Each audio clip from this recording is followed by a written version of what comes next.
Magandang araw o gabi po sa inyong lahat. Sa maiksing video na to, ipapakita ko sa inyo kung paano nagpapababa ng blood sugar ang suka. Ang totoo po niyan, kahit anong suka po ay pwede. Pwede balsamic vinegar, pwedeng apple cider vinegar.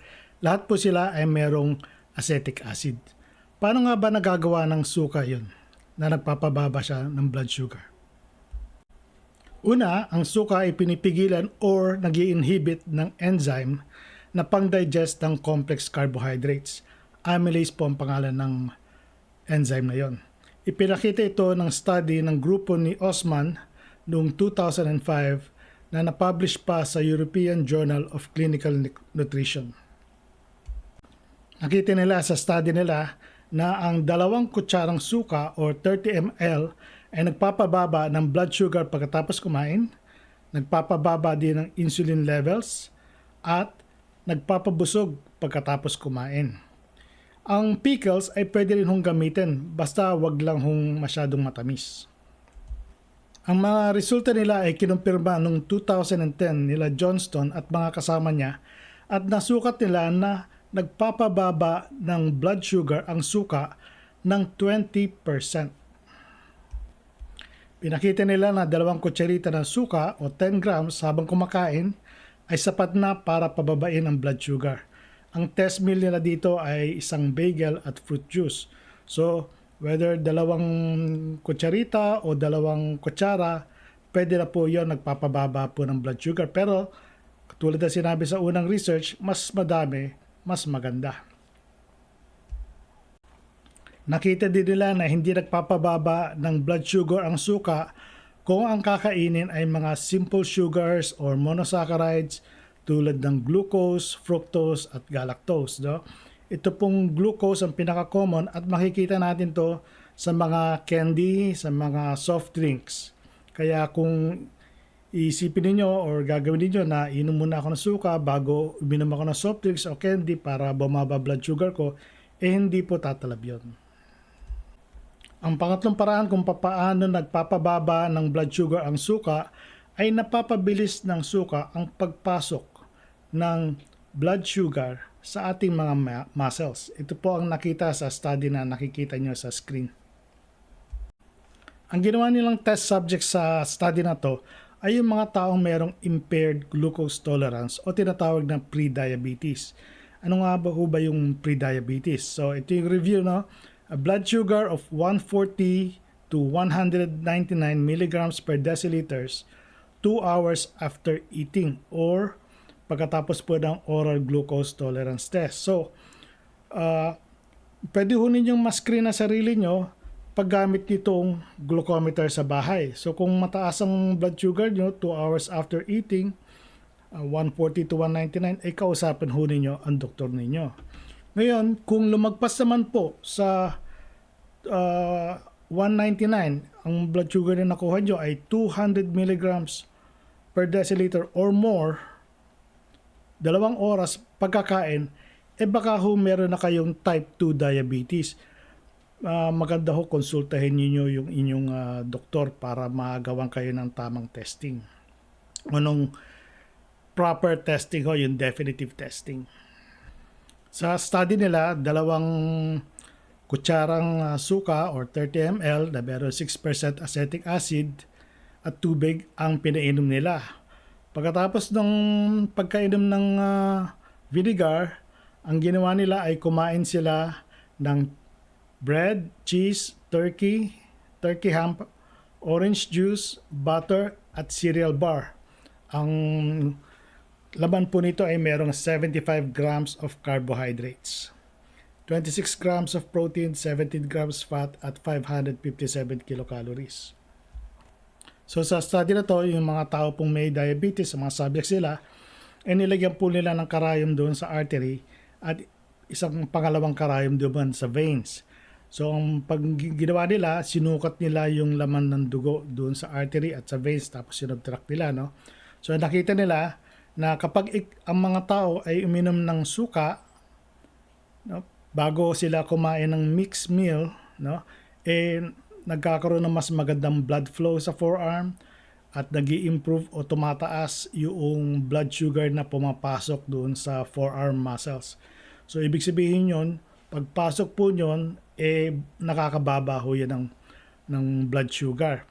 Ang isa pa ay nakakababa rin siya ng pagtaas ng insulin at ng triglycerides. So, sa study na ito, ang pinag-aaralan nila yung forearm muscles. Pero, pwede ho natin itong i-extrapolate doon ho sa buong katawan.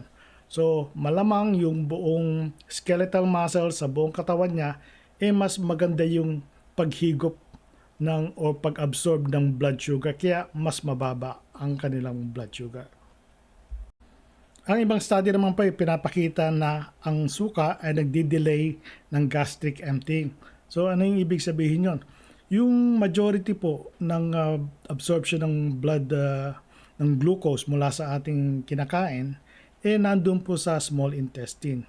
Kaya kung mapapabagal natin ang paglipat ng pagkain mula stomach to the small intestine, mas mabagal po yung absorption at mas mabagal yung maiiwasan ho yung blood sugar spike.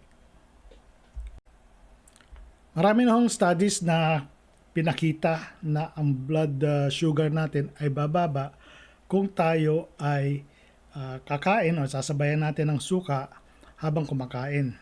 At hindi lang ho blood sugar ang bababa kundi yung insulin.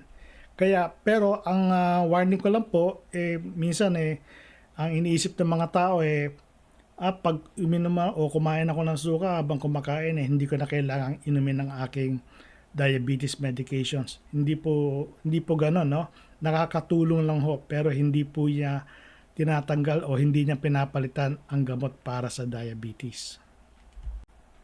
Merong isang review article na ginawa po ng mga authors ay sa Clinical Nutrition Research Center sa Singapore.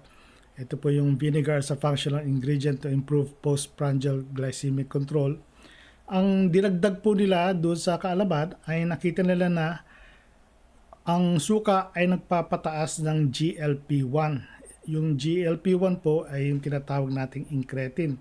Pag tumaas yung incretin natin, yung insulin natin ay tataas pa at tutulong din yung para bumaba ang ating blood sugar.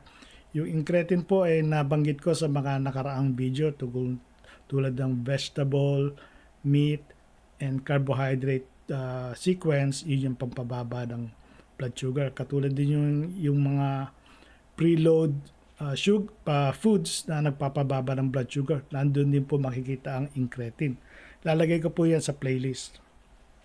Ang isa pang dahilan kung bakit nagpapababa ng blood sugar ang suka ay pinapababa nito ang tinatawag na hepatic gluconeogenesis. Ito pong gluconeogenesis, ang ibig sabihin nito ay gumagawa ng bagong sugar, yung ating atay. At ito pong gluconeogenesis na to, normal po itong proseso, no? Pero nakikita natin to kung halimbawa konti na yung kinakain natin, gutom na tayo, para ma-maintain yung blood sugar natin, nagkakaroon tayo ng gluconeogenesis. Pero sa diabetes po, itong gluconeogenesis ay wala ng control, produce ng blood sugar yung atay nila, kaya lalong tumataas yung blood sugar. So, yung suka, pwede niyang pababain ang gluconeogenesis. At saka pangatlo ay improve insulin sensitivity na na-cover na natin sa previous studies. Ito na po tayo sa summary. No? So, pinapababa ng suka ang blood sugar natin pagkakain by pinapabagal niya yung digestion ng complex carbohydrates. Pangalawa, pinapabagal niya ang transfer ng pagkain mula stomach to the small intestine, kaya mas matagal po yung glucose spike o naiiwasan yung glucose spike. Pangatlo, dahil sa yung vinegar ay parang incretin na rin, nagkakaroon po tayo ng feeling ng kabusugan kung may sukal. Pang-apat, ito ay pinapa-improve niya yung ating insulin sensitivity, kaya mas effective yung insulin na pinoproduce natin. Ibig sabihin, mas mabilis po nakakapasok yung glucose doon sa ating muscles at sa ating liver.